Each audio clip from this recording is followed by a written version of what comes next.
जतन की वार्ता का हमें न्योता मिला, हम उस वार्ता में गए। हमने हाथ बांध के केंद्र सरकार को ये निवेदन किया कि आप हमारे साथ बैठकर हमारे मसलों का हल कीजिए। अब सभी मांगों के ऊपर, एक एक मांग के ऊपर चर्चा हो चुकी है। अब तो निर्णय लेने का समय है।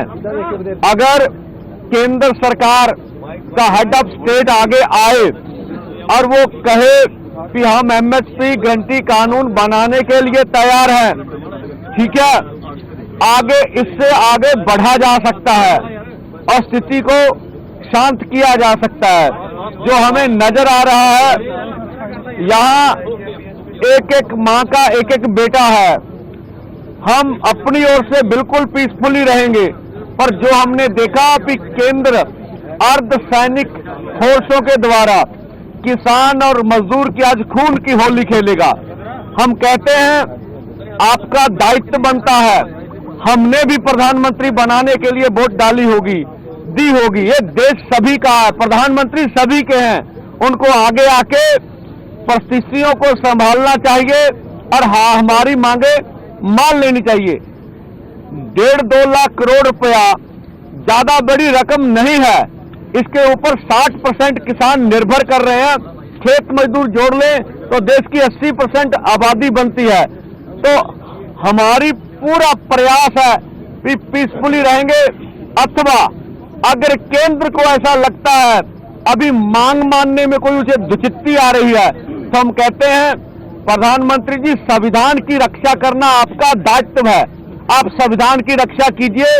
हमें पीसफुली प्रोटेस्ट करने के लिए ये नाका खोल के दिल्ली जाने का इजाजत दे दीजिए। ये संविधान है क्या देश के किसान मजदूर का? इससे गतिरोध खत्म हो जाएगा। और आगे भी हमारे जवान हैं, इधर किसान है, वो भी हमारे परिवारों से है, हम भी अपने हैं।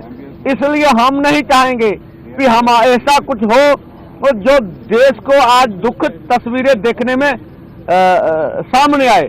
और हम अपनी ओर से कोई प्रहार नहीं करेंगे, पीसफुली रहेंगे। अब गेंद केंद्र के पाले में, फिर आने वाले समय में क्या फैसला करते हैं। जैसे मेरे साहब ने बताया कि हमारी मंशा किसी तरह का भी अशांति पैदा करना हमारा निशाना नहीं है, ना कोई हमारी इसके ऊपर कोई ऐसी इशू है कि हम तो ऐसा किए बगैर रह नहीं सकते। लेकिन बात ये है कि हमने दिल्ली जाने का प्रोग्राम बनाया। ये आज से नहीं बना, ये 7 नवंबर की हमने कॉल दे रखी है। 7 नवंबर से लेकर अगर आज सरकार ये कहे कि समय कम है हमारे पास, तो मुझे लग रहा है सरकार की ये टाउन टोल की नीति है। सरकार को ऐसा ना करते हुए देश के किसान मजदूर के पक्ष में फैसला लेना चाहिए। किसान देश का किसान है, देश के किसान ने देश को सेल्फ डिपेंड किया है, दिन रात मेहनतें की है।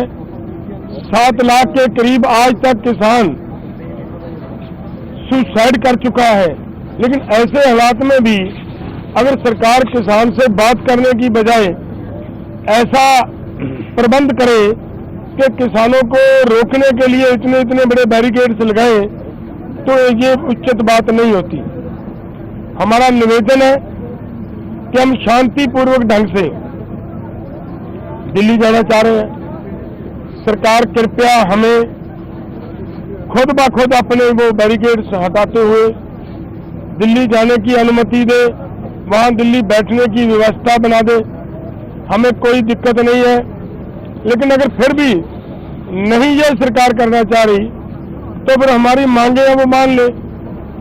हमारे देश के प्रधानमंत्री जी हैं, हमारी सरकार जो वहाँ दिल्ली में बैठकर बड़े बड़े फैसले लेती है हमारे आम देश, पूरे देश के लोगों के लिए, वो आज अपने किसानों के लिए एक बयान नहीं दे सकते कि भाई किसानों का हम ये मामला उनके फसलों की खरीदी का गारंटी का कानून बनाने के लिए तैयार हैं, बनाते हैं। तो किसान भी शांत रहे। हम शांत हैं, किसानों को शांत कहने की किसी की जरूरत नहीं है। किसान पहले से ही पूरी तरह शांत है, सिर्फ उनकी एक हाथ आगे बढ़ेगा तो किसान अपने आप 2 हाथ आगे बढ़ाता है। सो इसलिए मैं किसानों और नौजवानों को भी ये अपील करूंगा कि देखिए आज जिस तरह का माहौल है, सरकार जिस तरीके से अपनी जिद पे अड़ी हुई है, ऐसे हालात को बड़े दिमाग से, बड़ी समझदारी से हमें हैंडल करना होगा। कहीं ऐसा ना हो कि हम आपा खो बैठे। देखिए, हरियाणा पुलिस ने अपने पंजाब से लगते हुए सभी सीमाओं पर पुलिस बल की तैनाती की हुई है और हम प्रदर्शनकारियों से भी बार बार अपील कर रहे हैं कि प्रदेश में जो कुछ जिलों में धारा 144 लगाई गई है उसको ध्यान में रखते हुए वो शांतिपूर्वक तरीके से अपना प्रदर्शन करें और किसी भी प्रकार से कानून व्यवस्था को अपने हाथ में ना लें। आपकी तरफ से क्या क्या तैयारी है, क्योंकि वहाँ से जैसे आपने रात ऑर्डर भी डीजी साहब ने निकाला था कि कम जो प्रोकलिन है या जो उनको रोका जाए पंजाब। बिल्कुल, हमने पंजाब पुलिस से भी रिक्वेस्ट की है कि इस प्रकार की सूचनाएं आ रही थी हमारे पास कि प्रदर्शनकारी अपने साथ भारी मशीनरी जैसे जेसीबी, पोकलेन और हाइड्रा इत्यादि लेके आ रहे हैं। तो इस संबंध में हमने पंजाब पुलिस से भी रिक्वेस्ट किया है कि इस प्रकार की मशीनों को जो है बॉर्डर तक ना पहुंचने दें और हम प्रदर्शनकारियों से भी अपील करते हैं। और चूंकि उन्होंने खुद भी इस प्रकार की घोषणा कल शाम अपनी प्रेस कॉन्फ्रेंस में की है कि वे शांतिपूर्वक तरीके से धरना प्रदर्शन करना चाहते हैं, तो इस प्रकार की अपील का हम स्वागत करते हैं और हम उनसे एक बार दोबारा अपील करते हैं कि इस प्रकार के किसी भी मशीनरी को धरना स्थल पे ना लाएं, क्योंकि इनका प्रयोग जो है शरारती तत्व पुलिस पर हमला करने के लिए कर सकते हैं और इससे जान माल का नुकसान भी हो सकता है। तो हमारी अपील यही रहेगी कि वो अपने प्रदर्शन को शांतिपूर्वक आगे रखें। किसी प्रकार की उनकी कोई मांगे हैं तो वो हमें ज्ञापन दे सकते हैं। वो अगर लाते हैं तो फिर पुलिस की कार्रवाई क्या होगी अगर वहाँ पे कुछ?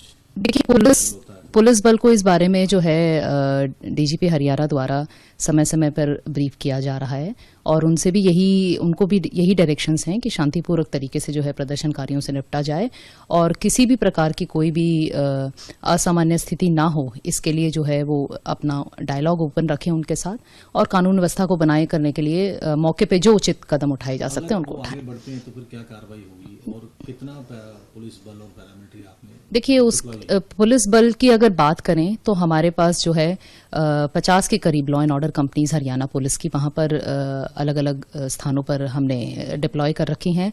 खनौरी बॉर्डर पर भी है, हमारे शंभू बॉर्डर पर भी है और इसके अलावा अर्ध सैनिक पुलिस बल की भी 64 कंपनियां हमारे पास आई हुई थी, उनको भी हमने अलग अलग जगह पे तैनात किया हुआ है। तो अगर वो आगे बढ़ते हैं तो फिर किस तरह? देखिए, मौके पे अधिकारियों को हमने इस बारे में दिशा निर्देश दिए हुए हैं। As per standard operating procedure जो भी जैसी सिचुएशन होगी उस हिसाब से वो रिएक्ट करेंगे।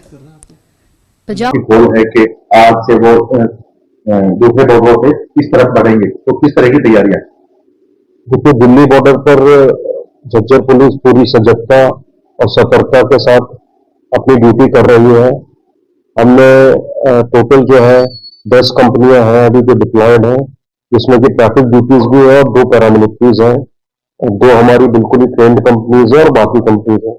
साथ ही सभी जो हमारे डीएसपीज हैं उनकी ड्यूटीज लगाई गई है और हम हर क्षण पे जो भी स्थिति बन रही है उसका अवलोकन कर रहे हैं, उसको देख रहे हैं और जैसे भी जो भी स्थिति आती है उसके लिए हम पूरी तरीके से तैयार हैं।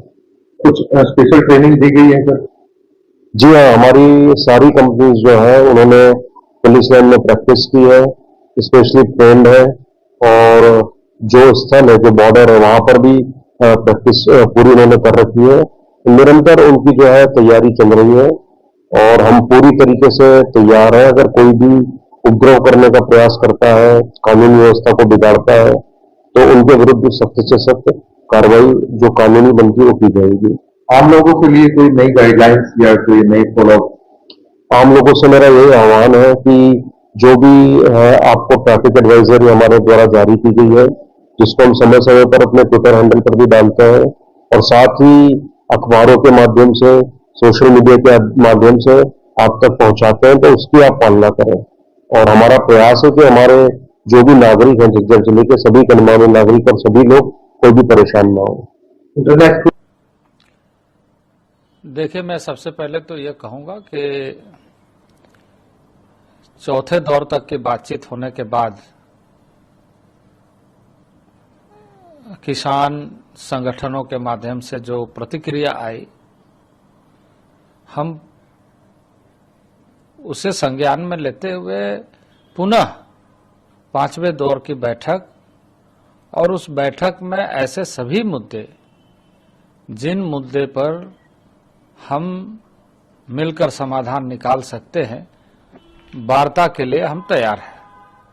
चाहे वो एमएसपी का हो, चाहे वो पराली का मुद्दा हो, चाहे एफआईआर का हो, चाहे क्रॉप डाइवर्सिफिकेशन का हो, ऐसे सभी मुद्दे पर बातचीत के लिए हम तैयार हैं। और मैं यही निवेदन करूंगा कि सबको शांति के साथ ऐसे विषयों पर बातचीत करते हुए समाधान ढूंढने की जरूरत है, और यह अपील है कि वो शांति बनाए रखे। और बातचीत के लिए मैं हमेशा से कोशिश यही करता हूं कि हम सब मिलकर के समाधान ढूंढें, बातचीत करें, वार्ता जारी रहना चाहिए। कई चीजें सहमति बनती है, कई चीजें नहीं बनती है, कई तरह के विषय आती है, पर हम जब बातचीत करेंगे तो आपसी सौहार्दपूर्ण वातावरण में समाधान के रास्ते निकलते हैं। पांचवें दौर की बातचीत आपने कहा कि किसानों से आप करने के लिए तैयार हैं। पांचवें दौर की